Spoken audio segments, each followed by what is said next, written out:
அனைவருக்கும் புத்தாண்டு நல்வாழ்த்துக்களும் வணக்கங்களும். நரகத்திலிருந்து சொர்க்கம் செல்ல ஒரே வழி.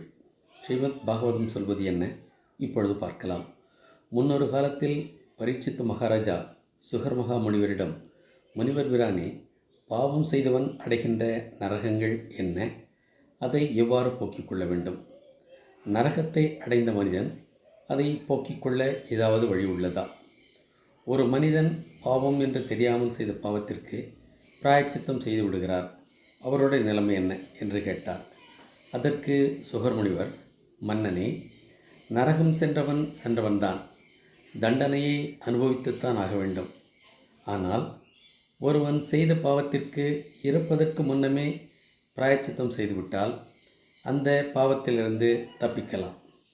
அப்படியான ஒருத்தனோட கதையை இப்போ உனக்கு சொல்கிறேன்னு அஜாமிளன் என்பவனோட கதையை சொல்ல ஆரம்பித்தார். கன்னியாகுப்தம் என்ற ஊரில் அஜாமிளன்னு ஒரு அந்தணன் இருந்தான். அவன் உயர்குடியில் பிறந்திருந்தாலும் தீய பழக்கமுடையவனாக இருந்தான். திருடுவது, சூதாடுவது, பெண் சகவாசம்னு வாழ்ந்துக்கிட்டு இருந்தான். அப்படிப்பட்ட இவனுக்கு குணவதியான ஒரு மனைவி அமைஞ்சாங்க. இவனுக்கு மொத்தம் 10 குழந்தைங்க பிறந்தாங்க. அப்போவும் இவன் திருந்தலை.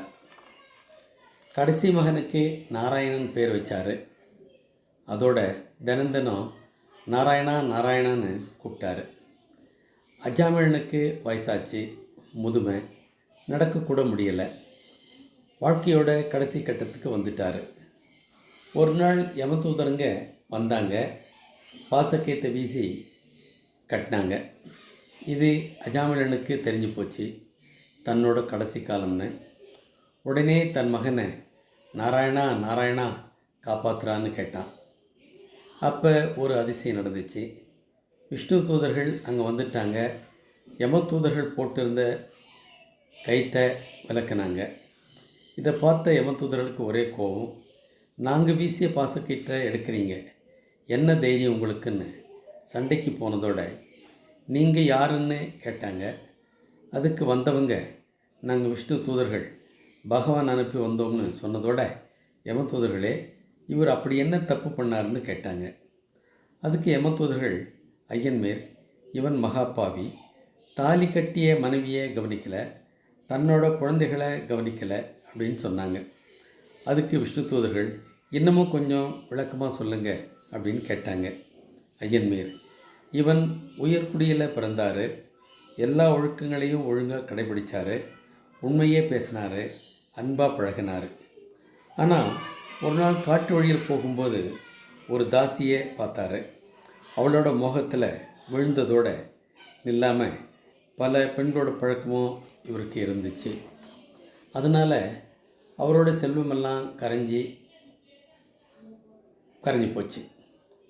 பலம் இல்லாததுனால களவாடுறது, சூதாடுறதுன்னு எல்லா தீய பழக்கங்களுக்கும் ஆளாயிட்டார். இவர் செஞ்ச பாவத்துக்கெல்லாம் பஞ்சபூதங்களே சாட்சி. அதனால தான் யமதர்மராஜா ஆணைப்படி இவரை பிடிக்க வந்தோம்னாங்க. அதுக்கு விஷ்ணு தூதர்கள், அவன் எவ்வளோ பாவம் செஞ்சுருந்தாலும் பகவான் பேரை தினமும் சொன்னதால் அவன் பாவமெல்லாம் போயிடுச்சுனாங்க. அதுக்கு யம தூதர்கள், ஐயா, இவன் பக்தியோட பகவான் பேரை சொல்லலைன்னு சொல்லி சிரித்தாங்க. அதுக்கு விஷ்ணு தூதர்கள், தெரியாமல் நெருப்பில் சுட்டுக்கிட்டாலும் அது சுடும், அதுபோலத்தான் இவன் தெரியாமல் பகவான் நாமம் சொல்லியிருந்தாலும் இவன் பாவமெல்லாம் போயிடுச்சுன்னாங்க. யமதூதர்களும் கிளம்பிட்டாங்க. இதையெல்லாம் தெரிஞ்சுக்கிட்ட அஜாமிளன் அது முதற்கொண்டு இறைவன் பெயரையே சொல்லி கடைசியில் இறந்தே போனான். விஷ்ணு தூதர்கள் அவனை பொன் விமானத்தில் ஏற்றி வைகுண்டத்தில் சேர்த்துட்டாங்க. இதை பார்த்த யமதூதர்கள் இந்த விஷயத்தை தர்மராஜா கிட்ட சொன்னாங்க. அவரும், பார்த்தீர்களா, என்னோட பாசக்கயிற்று கூட அறுத்தெறிகிற சக்தி பகவான் நாமத்துக்கு உண்டுன்னு விளக்கம் சொன்னாங்க. அஜாமிளன் மகாபாவியாக இருந்தாலும் நாராயணன் பேரை சொன்னதால் மட்டுமே வைகுண்ட பதிவு அடைஞ்சார்னு சுகர் முனிவர் பரீட்சித்த மகாராஜா கேட்டதற்கான பதிலை சொன்னார். அதுபோல் நாமும் தினமும் இறைவன் பெயரை சொல்லி நல்ல காரியங்கள் செய்து நற்கதி அடைவோம். ஸ்ரீமத் பாகவதமும் இதையே தான் வலியுறுத்துது. மீண்டும் அடுத்த வாரம் சந்திப்போம். நன்றி, வணக்கம்.